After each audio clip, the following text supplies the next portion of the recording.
दिखाए व्याकुल हो जाते हैं, छटपटाने लगते हैं। कैसे? जैसे मछली को जब जल से बाहर निकाल दो तो वो छटपटाने लगती है, उसी तरह नारद जी छटपटाने लगते हैं। और अगर ज्यादा देर तक जल से बाहर रहे मछली तो उसकी मृत्यु भी हो जाती है। नारद की ऐसी छटपटाहट को देखकर व्योमवाणी हुई कि हे भक्त, जिस स्वरूप का तुमने दर्शन किया है, इस देह से अब दोबारा दर्शन तुझे नहीं मिलेगा। जब इस देह का तू त्याग करेगा तब जाकर इस स्वरूप का दर्शन तुझे होगा। ऐसी व्योमवाणी को सुनकर नारद जी के हृदय में कुछ तो संतोष हुआ, लेकिन वह संतोष भला कितनी देर तक रुके। जैसे कोई प्यासा व्यक्ति हो, उसको एक बूंद पानी की उसके मुख में डाल दो तो भला उसको कितने देर तक संतोष होगा। कई जन्मों का प्यासा व्यक्ति एक बूंद जल मुख में डाल दिया तो उसको कितना संतोष होगा और कब तक संतोष होगा। जब तक वह भरमुख जल नहीं पी लेगा तब तक भला उसके हृदय को तृप्ति मिलेगी। वही हाल नारद जी महाराज का। अब वो तो चिंता तो नहीं है, भले ही व्योमवाणी हुई, लेकिन नित्य प्रति उसी क्षेत्र में रुक गए, आसन ग्रहण कर लिया, भगवान का नाम जपते रहे जपते रहे जपते रहे जपते रहे और भगवान का नाम जपते जपते जपते दिव्य देह को छोड़ दिया। बोले नारद महाराज की ओ मैं तो जपू सदा तेरा नाम, दयालु दया करो।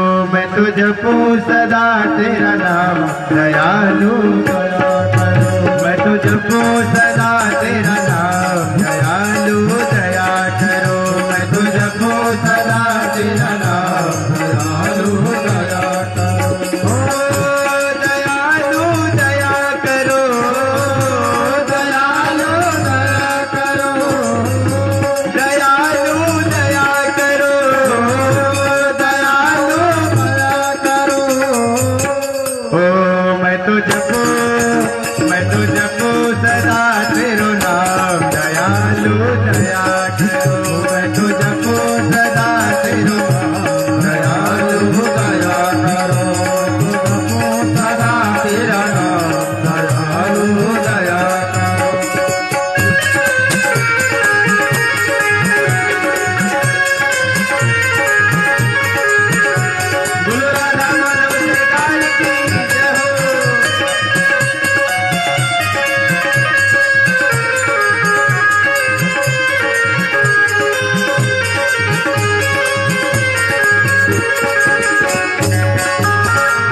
भगत तुम्हारे द्वार खड़े हैं, भगत तुम्हारे अपनी दया के खोलो द्वारे, अपनी दया के खोलो द्वारे। ओ द्वार खड़े हैं भगत तुम्हारे, द्वार खड़े हैं भगत तुम्हारे। भक्त तुम्हारे प्रभु तेरे सहारे, भक्त तुम्हारे प्रभु तेरे सहारे। दयालु दया करो, अब पूर्ण हो सबका, दयालु दया करो।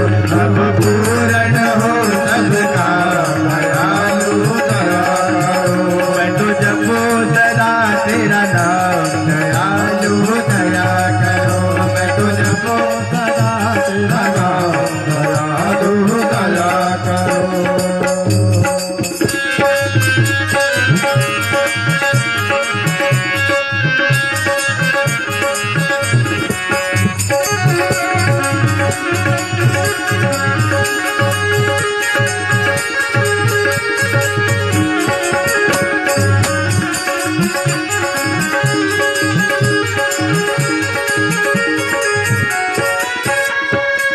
भजन कीर्तन गाऊं मैं तेरा, भजन कीर्तन गाऊं मैं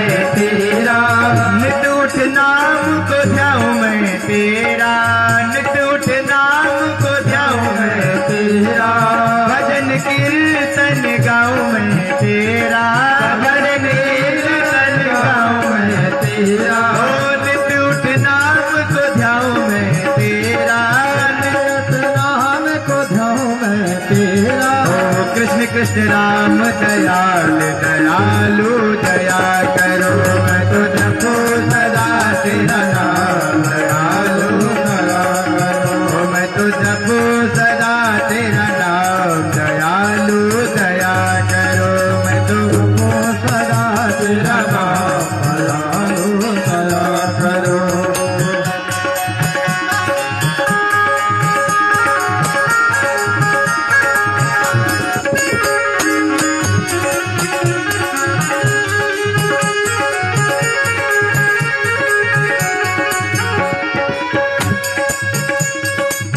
साधु संत की संगत देना, साधु संत की संगत देना, नाम अपने की रंगत देना, नाम अपने की रंगत देना। साधु संत की संगत देना, साधु संत की संगत देना। अपने नाम की प्रभु रंगत देना, अपने राम की रंगत देना। दास बना लो घन श्याम दयालु दया करो। दास बना लो घन श्याम दयालु दया करो। मैं तो जपो सदा तेरा नाम दयालु दया करो। मैं तो जपो सदा तेरा नाम दयालु दया करो। दयालु दया करो, कृपालु कृपा करो। दयालु दया करो, कृपालु कृपा करो। मैं तो जपो सदा तेरा नाम दयालु दया करो। मैं तो जपो सदा तेरा नाम दयालु दया करो। मैं तो जपो सदा तेरा नाम दयालु दया करो। मैं तो जपो सदा तेरा नाम दयालु दया करो। दयालु दया करो, कृपालु कृपा। नारद जी के ऊपर तो कृपा हो गई महाराज। उस शरीर का त्याग करके उन्हें दिव्य देह मिल गया भगवान की कृपा से, और दिव्य देह बनकर धारण कर वह भगवान के पार्षद बन गए। भगवान की कृपा ऐसी ही होती है, अहेतु की कृपा। जब वह अपने भक्तों के ऊपर कृपा करते हैं, देहात में आप लोगों ने कहावत सुनी कि देने वाला जब देता है तो छप्पड़ फाड़ के देता है, और जब तक नहीं देता रहता है तो लोग कहते हैं बहुत पूजा पाठ कर रहे हैं, बहुत माला जप रहे हैं। महाराज, पता नहीं भगवान क्या चाहते हैं, पता नहीं भगवान के मन में क्या है, पता नहीं भगवान कब कल्याण करेंगे। अरे सोचिए, ऐसे ऐसे संत नारद जी महाराज, अगर उन्होंने भी ऐसा सोचा होता कि भगवान क्यों नहीं कृपा कर रहे हैं, तो आज नारद न होते। उन्होंने पूर्ण विश्वास रखा और विषम से विषम परिस्थिति, कठिन से कठिन समय में भी उन्होंने भगवान का ध्यान करना नहीं छोड़ा। भोजन मिला तो सीताराम, नहीं मिला तो जय सीताराम। भोजन मिला तो सीताराम और नहीं मिला तो जय सीताराम। और यहाँ क्या है, एक वक्त अगर भोजन न मिले किसी को तो लोग भगवान को ही दोष देते हैं। महाराज, मुझ दीनहीन पर कब कृपा करोगे? करोगे भी कि नहीं करोगे? क्या भगवान तुम्हारे नौकर हैं? भगवान क्या आपके नौकर हैं? नौकर नहीं हैं, वे इस समस्त संसार के मालिक हैं। लेकिन हाँ, अपने भक्तों की सहायता करने के लिए वह दासत्व को भी स्वीकार कर लेते हैं। भक्तों के लिए तो कहते हैं मैं दास भी बनना स्वीकार करूं, लेकिन भक्त होवे तब। भोजन भक्त नहीं, भजन भक्त। एक संत थे, जब वो संत नहीं थे, जिस घर में, जिस परिवार में वे पैदा हुए थे, वह नित्य प्रति हर कार्य से जी जुराने वाला काम करते थे।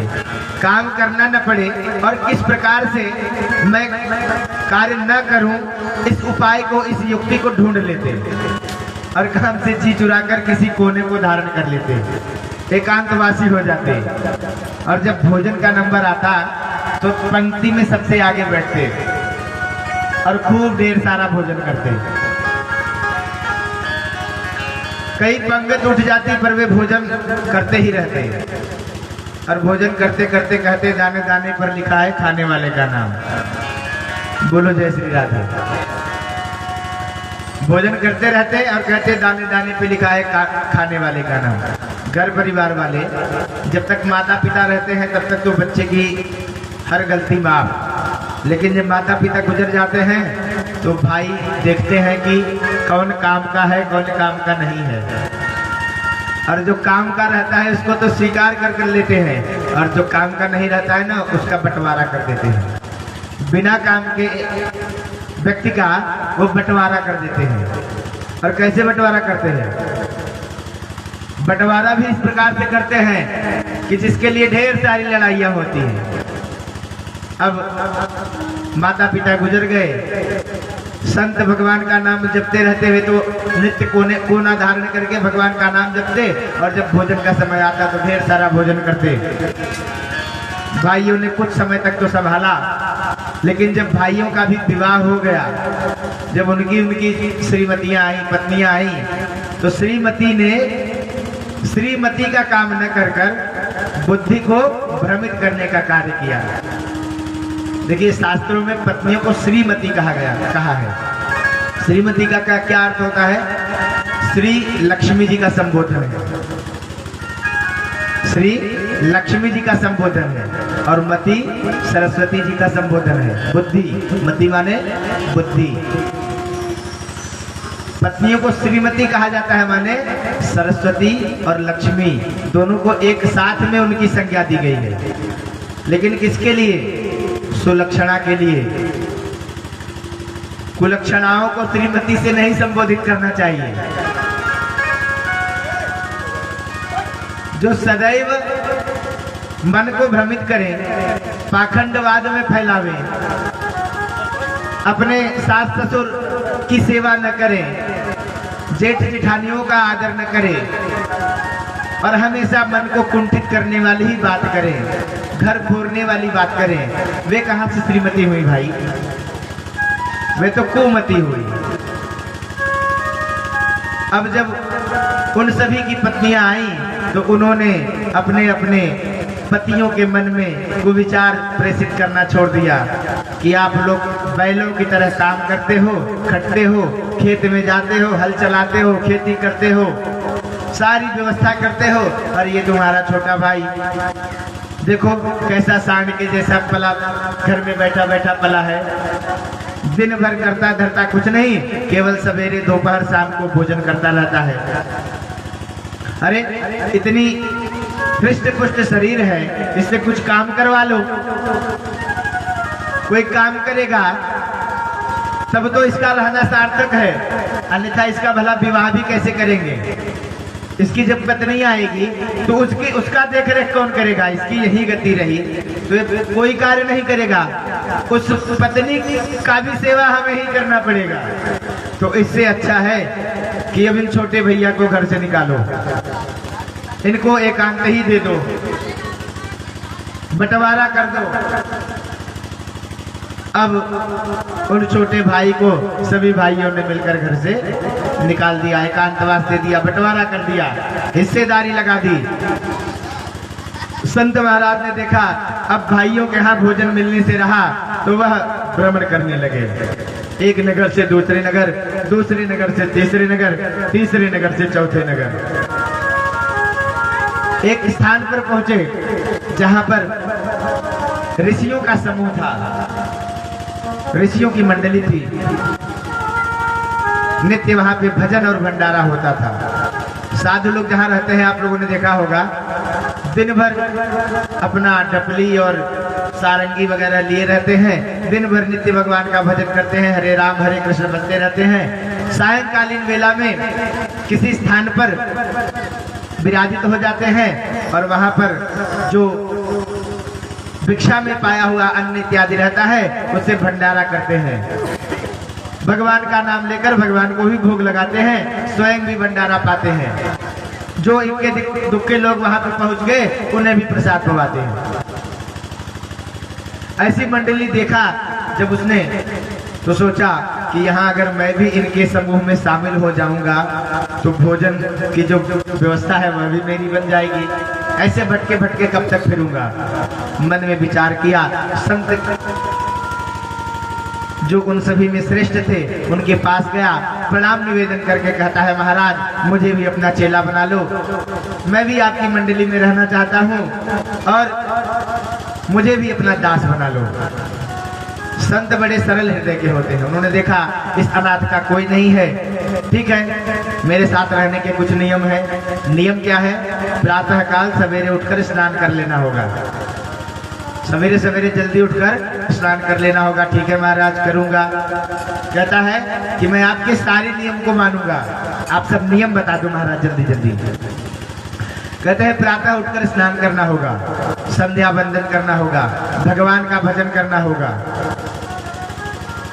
दोपहर को भी भगवान का भजन करना होगा।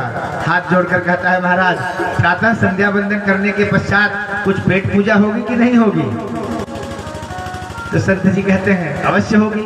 कुछ बाल भोग की व्यवस्था हमारी मंडली में रहती है, वह जो हम पावेंगे तुम्हें भी पवाएंगे। हाँ हाँ ठीक है महाराज, तो बड़े ही आनंद से मैं इन सभी प्रक्रिया को करूंगा। कहते हैं संत जी जंगल से लकड़ियों को काटना होगा, अन्य जो विद्यार्थी करते हैं उनके साथ में रहकर उन्हीं की दिनचर्या को अपनाना होगा। अच्छा ठीक है महाराज, एकादशी आदि तिथियों में आपको व्रत रहना होगा।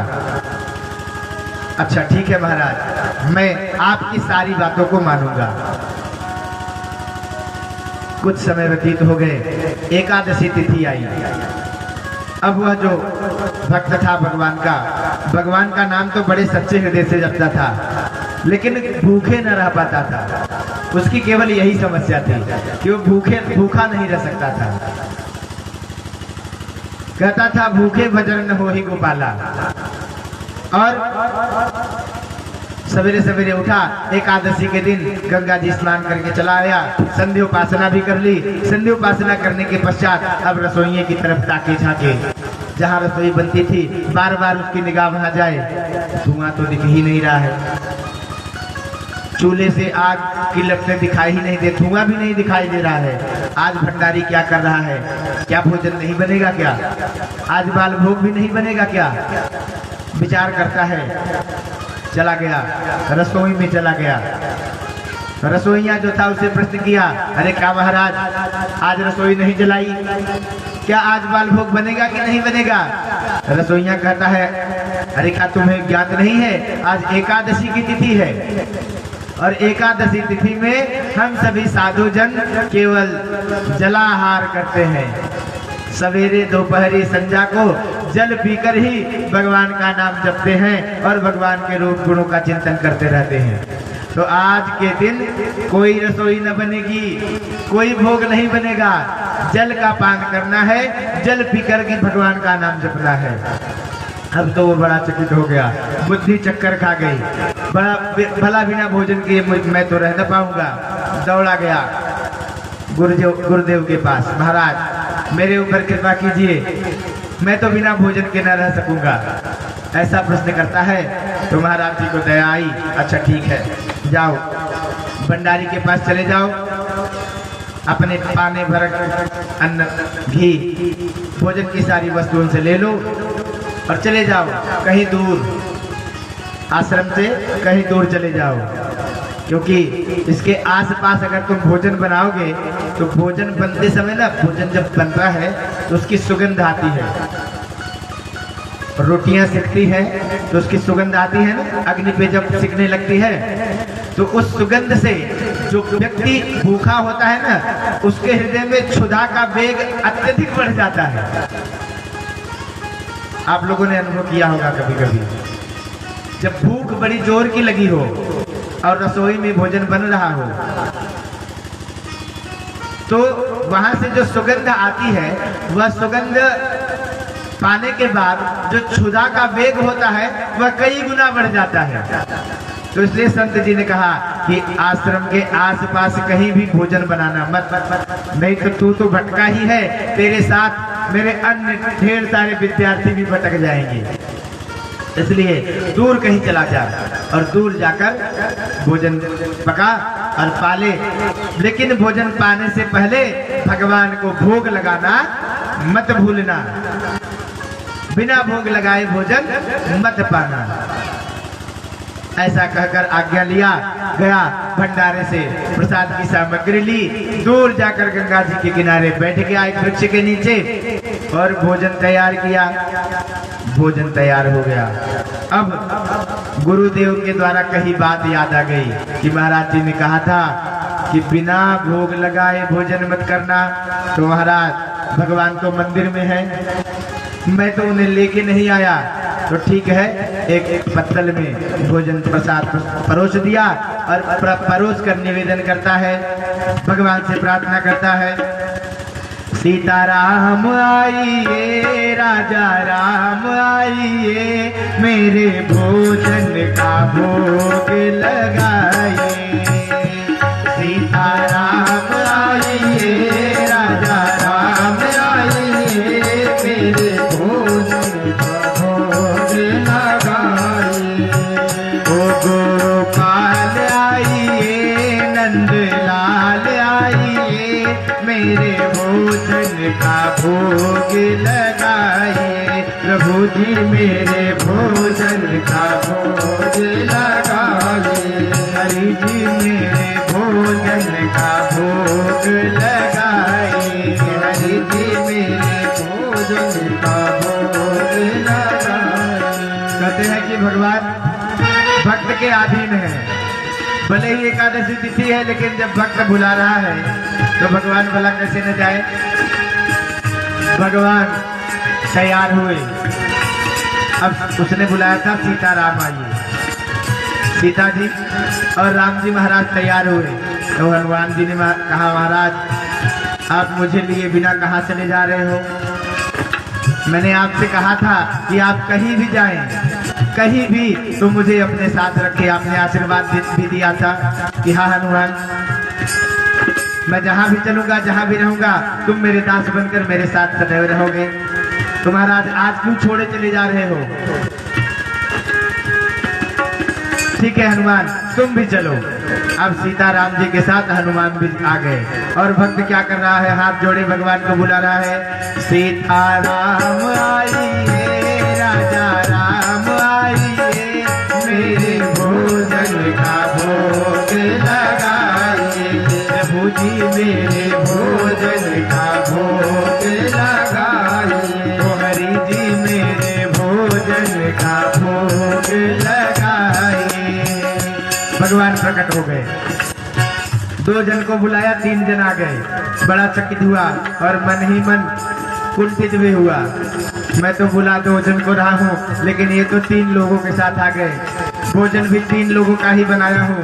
अब तो पता नहीं मेरे लिए बचेगा कि नहीं बचेगा। भगवान सीता जी के साथ में बैठकर, हनुमान जी के साथ में बैठकर बड़े चाव से प्रसाद पाते हैं। प्रसाद पाने के बाद भक्त को आशीर्वाद देकर अंतर ध्यान हो जाते हैं। बची हुई सामग्री को प्रसाद के रूप में भक्त ग्रहण करता है और ग्रहण करके अपने धाम को वापस लौट जाता है। नित्य प्रति की भांति फिर दिन व्यतीत होने लगे। दूसरी एकादशी आई। भक्त फिर गुरु जी के पास पहुंचा, महाराज सामग्री जो आपने दी थी वो अच्छी थी, ठीक थी, मेरे लिए तो पर्याप्त थी, लेकिन आपने कहा था बिना भोग लगाए नहीं पाना। मैंने भोग लगाया, 2 लोगों को बुलाया, सीताराम महाराज को निवेदित किया, लेकिन सीताराम जी महाराज तो अपने साथ हनुमान जी को भी लिए चले आए। और हनुमान जी महाराज जी भी आ गए। भंडारा कम पड़ गया। महाराज थोड़ी थोड़ी करो, सामग्री थोड़ी थोड़ी और बढ़वाने का आदेश दे दीजिए महाराज। ऐसा कहता है। गुरु जी ने सोचा कि बड़ा सीधा साधा है यह भक्त, भोजन में इसकी बड़ी रुचि है, हो सकता है भूखा रह गया हो, पेट न भर पाया हो किसी कारण से। तो अब ऐसा करता हूँ, भंडारी को आदेश दे देता हूँ। और भंडारी महाराज को आदेश दिया कि भाई भोजन की सामग्री जो है थोड़ी थोड़ी बढ़ाकर इसको दे दिया जाए। भक्त पुनः थैला कंधे पर लादकर गंगा जी के किनारे पहुंच गया। भोजन बनाया, नैवेद्य बनाने के बाद थाली में 3 जगह परोसकर प्रार्थना करता है, ओ सीताराम आइए, राजा राम आइए, हनुमान आइए, मेरे भोजन का भोग लगाइए, प्रभु जी मेरे भोजन का भोग लगाइए, हरि जी मेरे भोजन का भोग लगाइए। भगवान जी तैयार हुए, हनुमान जी भी तैयार हुए। लक्ष्मण जी ने कहा, महाराज पिछली बार हमें अकेला छोड़कर कहाँ चले गए? मैं तो आपके लिए हमेशा तैयार हूँ। वनगमन के समय भी मैंने आपको नहीं छोड़ा। आज आप भक्त के यहाँ जाकर अकेले अकेले बैठकर प्रसाद पा रहे हैं। मुझ छोटे भाई का ख्याल आपके हृदय में क्यों नहीं आया? अब जब लक्ष्मण जी तैयार हुए तो भरत शत्रुघ्न कहाँ मानने वाले हैं? महाराज हम भी चलेंगे। हम लोगों को क्यों विलग किए जाते हो? पूरा राम दरबार तैयार हो गया देखते देखते। अब राम जी भला किसको मना करें? राम जी अपने भक्तजनों को कभी मना करते हैं क्या? कभी मना न करते हैं। पूरी राम जी की राम दरबार एक साथ भक्त के दरबार में प्रकट हो गई। और भक्त जो भोजन बनाया था वो भोजन तो पर्याप्त था नहीं, तो माता सीता जी रसोई पुनः बनाने लगी।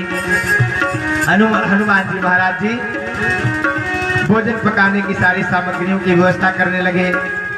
और संत जी जो थे उन्होंने सोचा कि ये जो भक्त है इतना सारा भोजन मैं भोजन का सामग्री दे देता हूँ, यह ले जाकर उस भोजन को स्वयं ग्रहण करता है कि क्या करता है, और मुझसे आकर कहता है कि मैं भोग लगाता हूँ।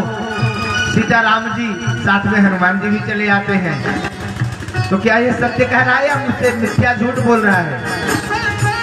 ये भोजन का करता क्या है? कहीं कहीं बेच तो नहीं देता? इसकी परीक्षा लेता हूँ। और वो पीछे पीछे भी चले आए थे परीक्षा लेने के लिए। कहीं दूर बैठे छिपकर सारा दृश्य देख रहे थे।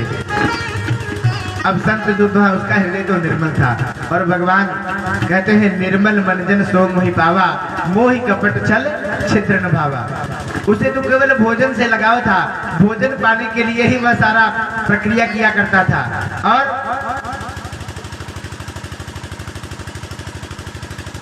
भगवान की भक्ति वह सच्चे हृदय से करता था। भगवान का नाम वह सच्चे हृदय से जपता था। इसलिए भगवान उसके एक बार ही बुलाने पर लक्षण प्रकट हो गए और उसके द्वारा बनाए गए पकवान को, भोजन को स्वीकार किया था। अब जब भगवान का पूरा दरबार आ गया तो भक्त जो है आंख मूंदे बैठा सारी प्रक्रिया देख रहा है। भगवान जी की सारी मंडली भोजन प्रसाद बना रही है और बड़े ही श्रद्धा से जब भोजन तैयार हो गया तो सीता माता उस भक्त के लिए भी थाली, अन्नपूर्णा मैया साक्षात जहाँ पे भोजन बनावे तो भला भंडारा कम हो सकता है क्या?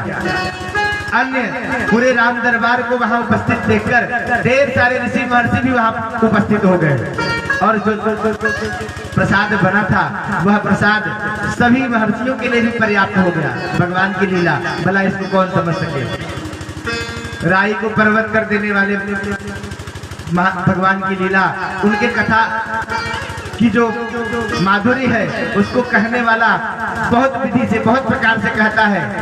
और हो सकता है कहने में भी अक्षम हो, लेकिन उनके गुणों का, उनके चरित्र का वर्णन कर पाना हर किसी के बस की बात नहीं है, संभव नहीं है। वे कब पल भर में क्या किसको कर दे, किसके लिए क्या वस्तु उपलब्ध कर दे, किसकी किस प्रकार से सहायता कर दे, यह तो उनकी ही लीला है। सभी ने प्रसाद पाया, भक्त को आशीर्वाद दिया।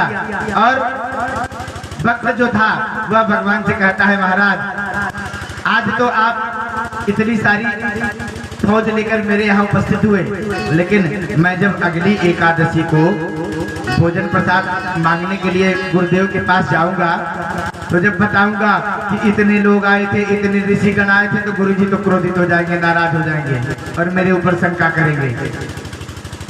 तब भला मैं उनसे किस प्रकार से अन्न की मांग करूंगा? इसलिए आप मुझे संख्या बता दो। 1 लोग आओगे, 10 लोग आओगे, 15 लोग आओगे, 20 लोग आओगे, जो संख्या मुझे बता दोगे तो उस संख्या अनुसार ही मैं सामग्री भी जुटा पाऊंगा। गुरुदेव जी महाराज जो पीछे बैठे इन सारे वृत्तांत को देख रहे थे, उसी क्षण वहां पे पहुंच गए और सारे वृत्तांत को तो देख रहे थे, लेकिन उन्हें भगवान और ऋषि महर्षियों की उपस्थिति का आभास उन्हें नहीं हुआ।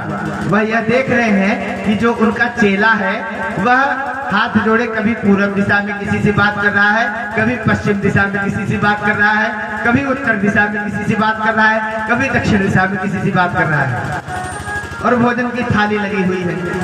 उन्हें थाली भी अधिक नहीं प्रतीत हो रही है।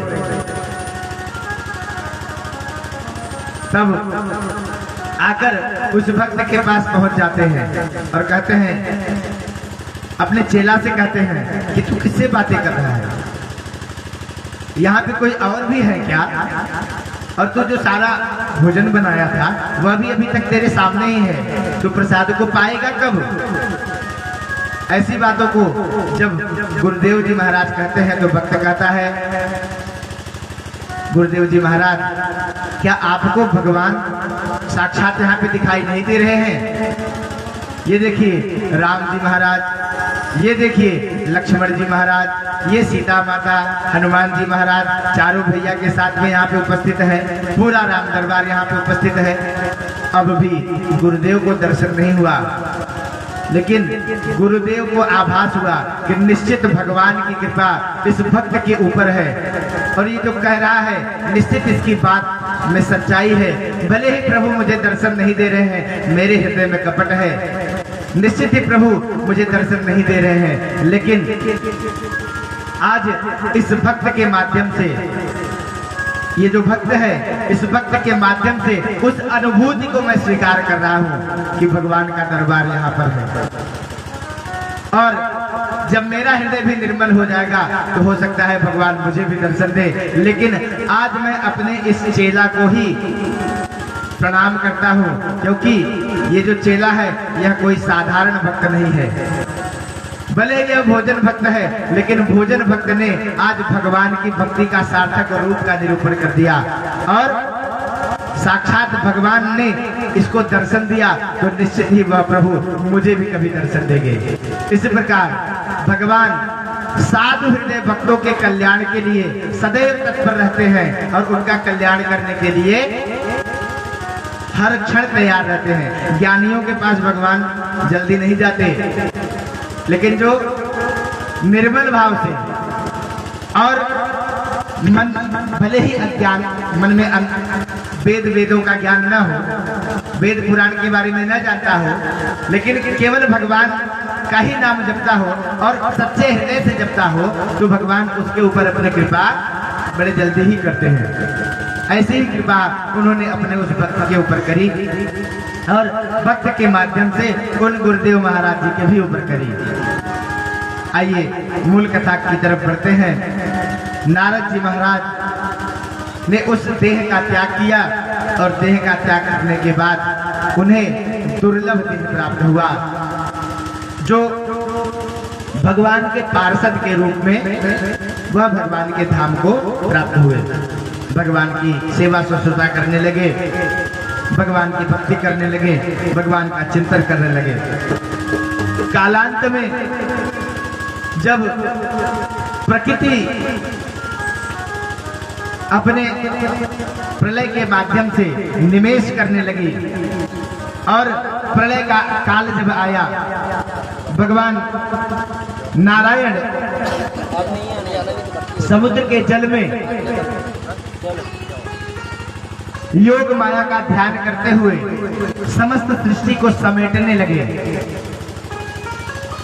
उस समय नारद जी ने भी भगवान ब्रह्मा जी के द्वारा अपने शरीर को सूक्ष्म रूप धारण करके ब्रह्मा जी ने सारी सृष्टि का निमेष किया और सूक्ष्म रूप धारण करके नासिका के द्वारा भगवान नारायण के हृदय में प्रवेश कर गए। प्रवेश करते समय नारद जी, जो कि भगवान के दिव्य पार्षद के स्वरूप में थे, वे भी ब्रह्मा जी के साथ ही साथ भगवान नारायण के स्वरूप में, दिव्य देह में, उनके हृदय में उनके साथ ही प्रवेश कर गए। इस प्रकार से चतुर्युगी बीत जाने पर सृष्टि के पुनः निर्माण के समय ब्रह्मा जी की उत्पत्ति पुनः हुई। भगवान नारायण के नाभि कमल से भगवान के अवतारों का वर्णन 24 अवतारों का वर्णन पारायण की कथा में सवेरे प्रातः काल किया गया है। सबसे पहला अवतार भगवान का या सबसे पहला भगवान का जो रूप है वह क्या है? नारायण का अवतार। हम सभी नारायण का ध्यान करते हैं। नारायण भगवान का नाम लेते हैं ना, नारायण नारायण। नारायण शब्द का अर्थ क्या है? नार माने होता है जल और आयन माने घर। आयन माने घर, जल ही जिनका घर हो उन्हें नारायण कहते हैं। तो नारायण शेष शैया के ऊपर लेटे हुए समुद्र के बीचों बीच भगवती का चिंतन मन में करते रहते हैं। उनके नाभि से एक कमल की उत्पत्ति होती है जिसपे प्रजापति ब्रह्मा जी प्रकट होते हैं। ब्रह्मा जी ने सृष्टि का निर्माण करना चाहा और ऋषियों की सृष्टि का निर्माण किया। ऋषियों की सृष्टि में उनके माध्यम से नारद जी का भी आविर्भाव हुआ। नारद जी कहते हैं व्यास जी, इस प्रकार से मैंने इस दिव्य नारद के स्वरूप को धारण किया और आपके द्वारा पूछी जाने वाली जो बातें थी मैंने वह आपको बताई। अब मैं भगवान के धाम को जाता हूँ, क्योंकि नारद जी महाराज बहुत ज्यादा समय तक किसी स्थान पर रुकते नहीं थे। व्यास जी का संदेह दूर करने के लिए आए थे। व्यास जी के प्रश्न का उन्होंने उत्तर दिया और व्यास जी का संदेह दूर करके वह अपने धाम को भगवान का नाम जपते हुए चले गए। बोले नारद महाराज की जय। श्रीमन नारायण नारायण नारायण, श्रीमन नारायण